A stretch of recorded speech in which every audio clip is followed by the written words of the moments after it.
하나님의 은혜에 부탁하라. 자, 우리 인생을 살아가면서 평탄한 삶을 살아가면 얼마나 좋겠습니까마는 날마다 어려운 시험들을 겪을 때가 참으로 많이 있습니다. 어쩌면 우리 이민 생활, 유학 생활 가운데는 이런 일이 더 많으리라 봅니다. 마음은 원이지만 내 능력이 한계가 있어서 때로는 좌절하게 될 때도 있고 엄청난 실패감을 맛보게 될 때도 있습니다. 여러분, 이럴 때 우리는 기도하게 되지요. 하나님의 도우심의 손길을 구하게 됩니다. 자, 우리가 살아가는 세상이 얼마나 급변하게 변하는지 하루하루 변해가는데 이 변하는 시대에 맞추어 살기가 참 쉽지 않습니다.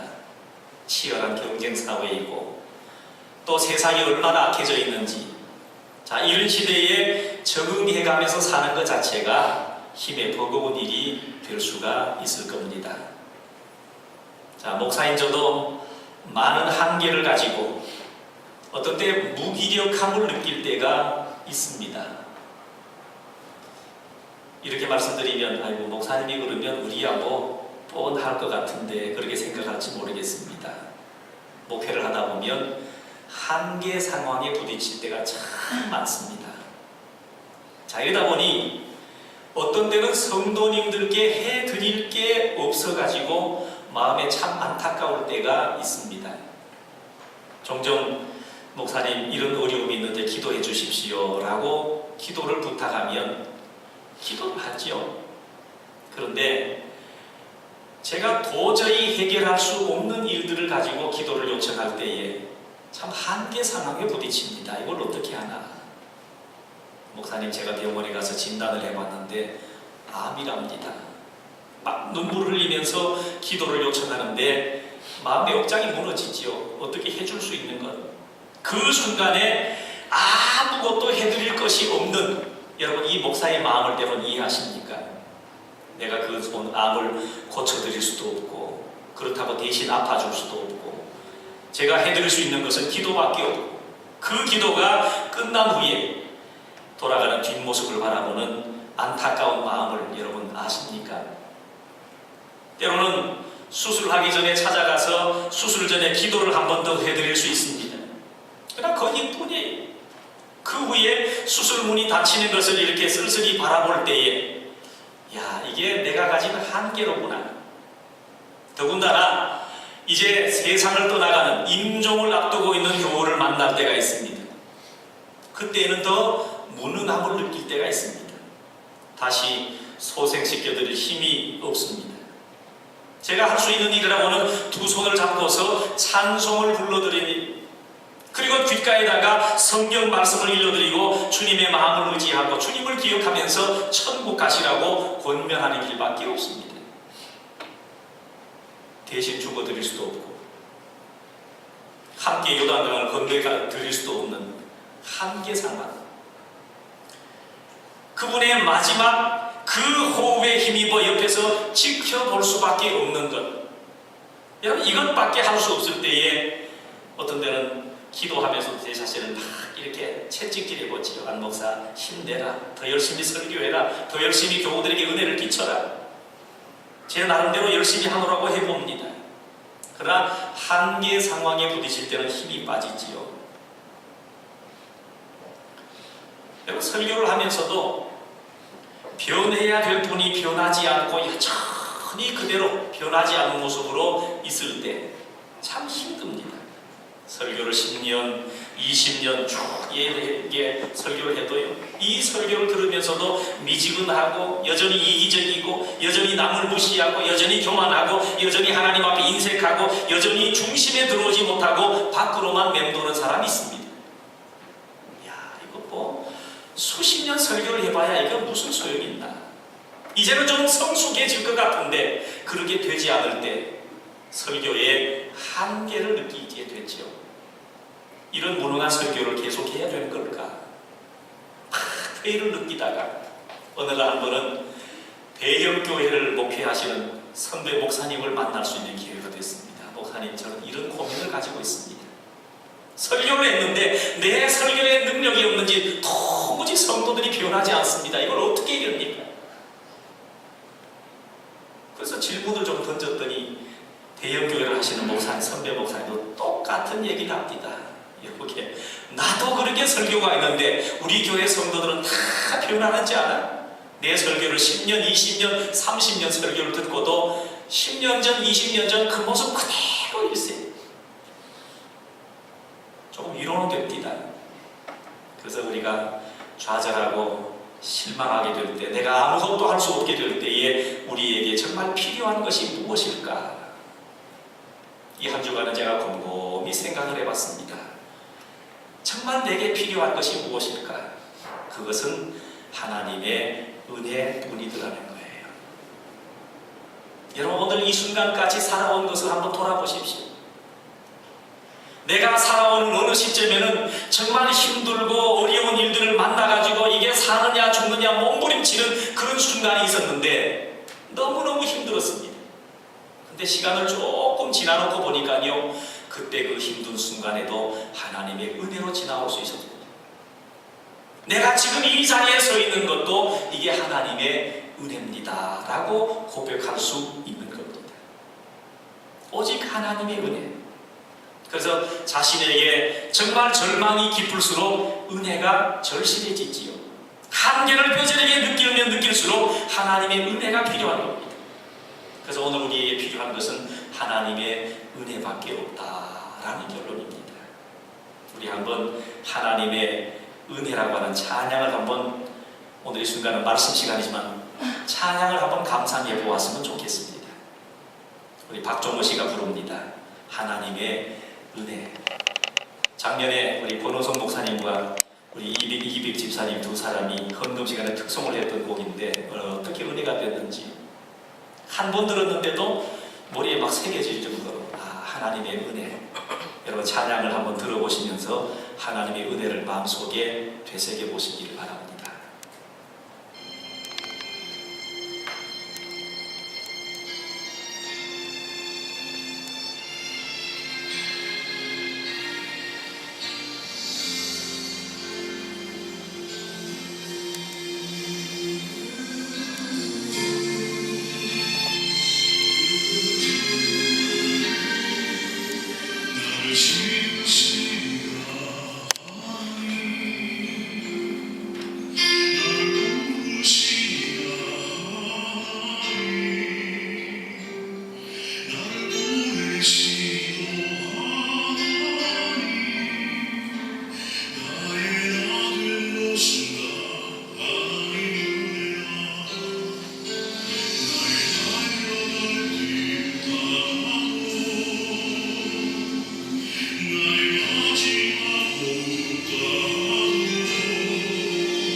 아멘.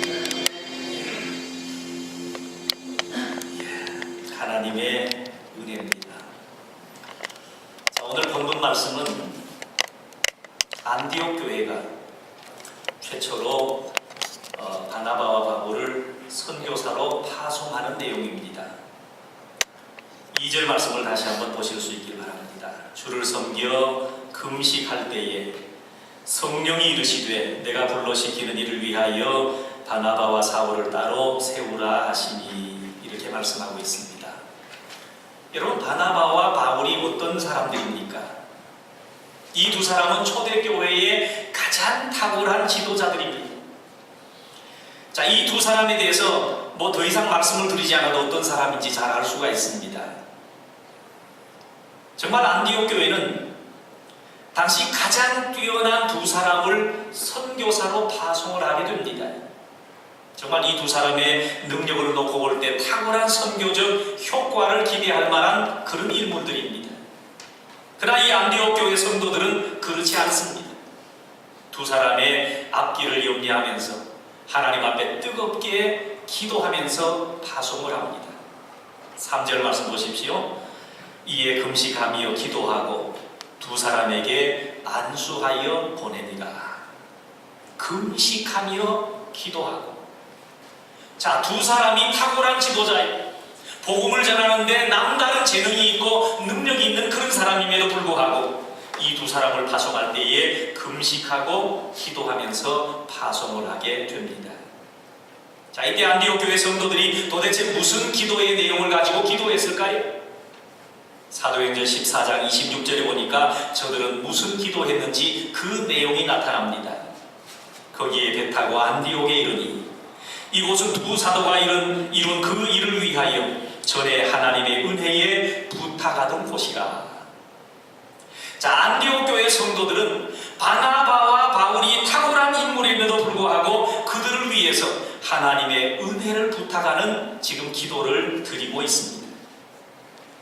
자, 왜 안디옥 교회 성도들은 바나바와 바울을 은혜에 부탁했을까요? 그것은 안디옥 교회 성도들은 우리 인간의 실체에 대해서 너무 잘 알고 있습니다. 우리가 얼마나 나약한지, 우리에게 얼마나 시험이 많은지, 우리가 환난을 닥칠 때에 우리가 얼마나 좌절하게 되는지 우리 인간의 실체를 너무 잘 알고 있습니다. 그래서 이 바나바는 여러분 초대교회를 이루는데 빼놓을 수 없는 사람이잖아요. 요즘 말로 말하면 안디옥 교회를 개척한 사람입니다. 바나바가. 그리고 바울은 어떤 사람입니까? 학문에도 뛰어나고 여러분 뛰어난 영성을 가지고 이방 복음화에 뜨거운 열정을 가지고 있는 사람입니다. 그럼에도 불구하고 이 사람이 나가서 주의 복음을 전할 때 하나님의 은혜가 없어서는 안 된다, 그런 얘기입니다. 안디옥 교회 성도들은 은혜가 없어도 될 사람은 이 세상에 아무도 없다는 걸 알고 있습니다. 모든 사람, 여러분 모든 사람은 하나님의 은혜로만 살아갈 수 있고요, 하나님의 은혜로만 사명을 감당할 수 있다는 것 저들은 잘 알고 있습니다. 그래서 이들을 선교사로 파송함에 있어서 저들의 능력만 믿고 그냥 둔 것이 아니라 하나님의 은혜에 부탁하는 겁니다. 여러분, 안디옥 교회 성도들이 두 사람을 은혜에 부탁한 것은요, 정말 잘 선택한 일입니다. 지금 두 사람의 앞에 기다리고 있는 사단의 여러분 술수는 정말 지독했습니다. 살람이라고 하는 섬에 이 두 사람이 갔을 때에 박수무당 엘루마가 두 사람을 방해합니다. 복음 전하는 걸 어떻게 방해하는지. 피시디아 안디옥에서는 그 도시의 유대인들이 백성들을 선동해가지고 두 사람을 박해하기 시작합니다. 얼마나 박해가 심했는지 모릅니다.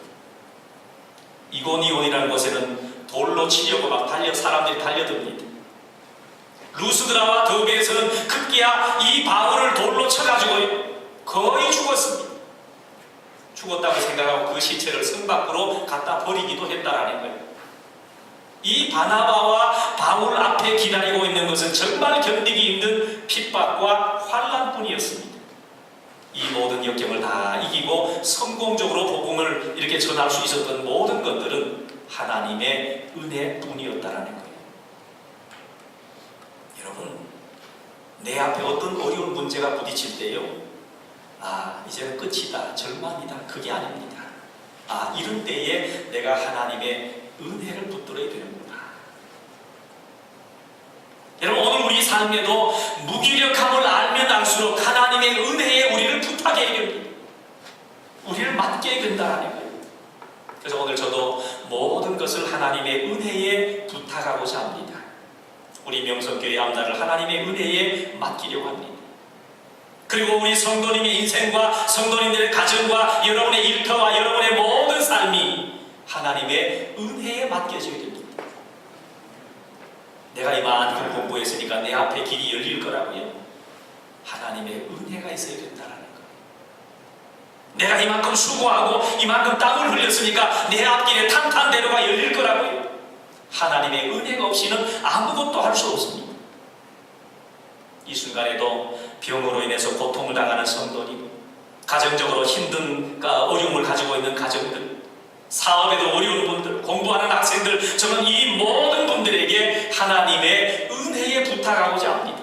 주님, 우리 모든 성도들에게 은혜를 주시옵소서. 내 굳은 마음에도 은혜를 부어주시고, 내 슬픈 마음에도 은혜 부어주시고, 내 이 여린 마음에도 은혜 부어주시고, 힘들게 사시는 분들을 위해도 은혜를 부어주시고, 우리 명성교회 위에 하나님의 은혜를 부어주옵소서. 그렇게 기도하고 싶습니다. 여러분, 왜 안디옥 교회 성도들은 바울과 바나바를 하나님의 은혜에 부탁하면서 선교사로 파송했을까요?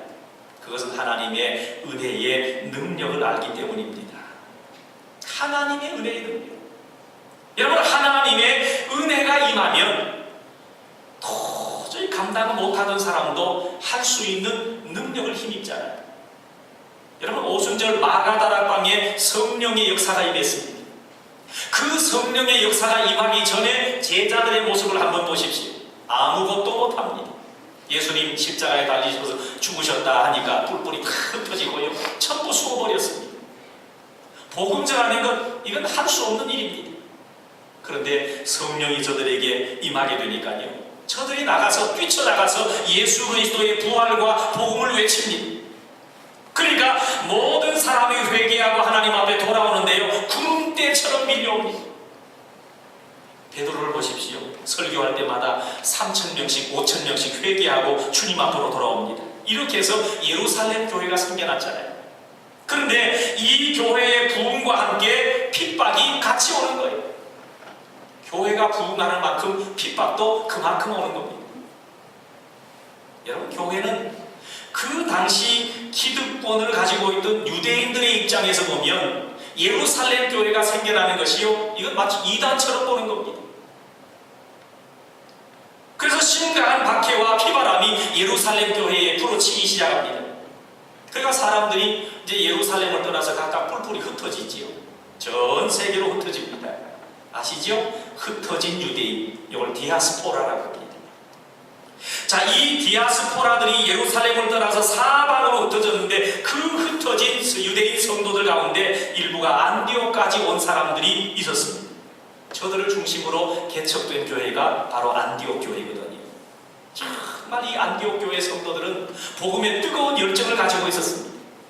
그래서 당시에 이 바나바 목사님을, 담임 목사님을 모시고 교회가 얼마나 부흥했는지, 세상 사람들을 그때서야 이 안디옥 교회 성도들을 가리켜서 뭐라고 불렀냐 하면, 저 사람들은 그리스도인들이다.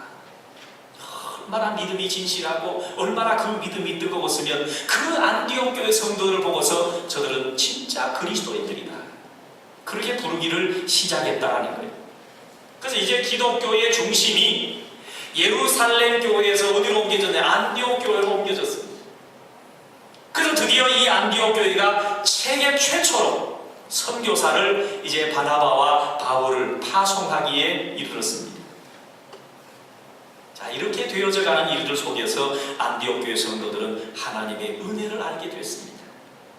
사람이 아무리 힘있고 능력있고 재능이 있다 할지라도 하나님의 은혜가 없이는 아무것도 할 수 없다는 걸 깨닫습니다. 특히나 이 복음을 전하는 일 가운데서는 하나님의 은혜가 있어야 된다는 거예요. 그래서 이러한 모든 일은 사람의 힘으로 될 수 있는 일이 아닙니다. 그래서 이 바울과 바나바를 세워놓고 선교사를 파송할 때 저들은 금식하면서 기도한 일이 뭐냐? 하나님의 은혜에 이들을 부탁하는 일들입니다. 이들이 나가서 복음을 전하고 이들이 주의 일 감당할 때 이들을 혼자 두지 마시고 하나님의 은혜가 이들 가운데 있기를 원합니다. 앞으로 이 두 사람이 땅끝까지 복음을 전하고 다닐 때 얼마나 많은 핍박과 어려움을 당할 것인가 성경은 말해주고 있습니다. 안디옥 교회가 뒤에서 아무리 기도하고 재정적으로 뒷받침을 잘해준다고 할지라도 하나님의 은혜가 없으면 성공적인 복음 사역을 감당할 수 없다는 것을 저들은 알고 있었습니다. 여러분도 아시다시피 실제로 바울이요 안디옥 교회의 선교사로 파송을 받은 후에 제1차, 2차, 3차 전도 여행을 쭉 다닙니다. 그리고 마지막 끝내 로마에서 목이 잘려가지고 순교하는 그 순간까지 바울은 이 땅 위에 이루어놓은 복음 사역은 정말 우리 인간의 표현으로는 상상조차 할 수 없는 대단한 역사를 나타냅니다. 거의 유럽 전역은요 바울이 복음을 전해서 교회를 세운 역사들입니다. 자, 이것을 사도 바울 자신은 고린도전서 15장 10절에 이렇게 고백했습니다. 그러나 내가 나 된 것은 하나님의 은혜로 된 것이니 내게 주신 그의 은혜가 헛되지 아니하여 내가 모든 사도보다 더 많이 수고하였으나 내가 한 것이 아니요 오직 나와 함께 하신 하나님의 은혜로라.